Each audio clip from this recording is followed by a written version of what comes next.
A lot of people ask, is Kilimanjaro safe to climb? Kilimanjaro is very safe to climb, although any big mountain has its dangers and has its challenges, especially one that goes to 19,000 feet.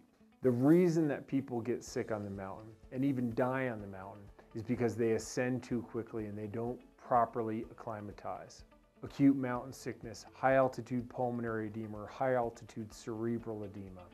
If you take the time to properly acclimatize and you're prepared for the elements, Kilimanjaro is a completely safe mountain to climb. At Worldwide Trekking, you're led by a professional guide, a guide that understands these principles. We do medical checks on each one of our guests every single day, and we pay attention to how their body is acting and how they're reacting to the altitude. So your guide will take the pulse ox reading on your index finger. This little unit's going to measure the oxygen saturation of your blood and your pulse rate. And then we're going to ask you just a quick series of questions. Did you take your Diamox this morning and last night? Have you had a headache, or do you have a headache?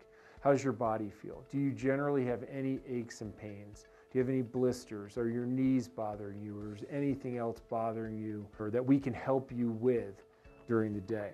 It's very important at altitude to hydrate regularly. You have to drink a lot of fluids. You have to drink a lot of water on the mountain. Are you eating normally? You know, a lot of people at altitude lose their appetite, so it's important that we eat and get the nutrition in our body so we have the energy to burn during the day to help us enjoy and have a successful experience. We're going to check and see how you're sleeping. Lastly, we want to make sure that you are going to the bathroom normally or properly, and all of those questions are going to help us get a good gauge, a baseline on how each individual person's doing.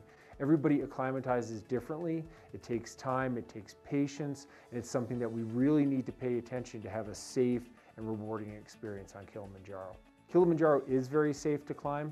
It does have its dangers, but those are usually due to negligence on a guide service or a person that's on the mountain trying to push too fast at higher altitudes. So you can have a safe and rewarding climb on Kilimanjaro. You have to take your time. You have to pay attention to your body. You have to acclimatize. You have to hydrate. You have to eat well, and you can enjoy the experience. Make sure that you check out the rest of our Kilimanjaro series or visit our blog at www.trek.com.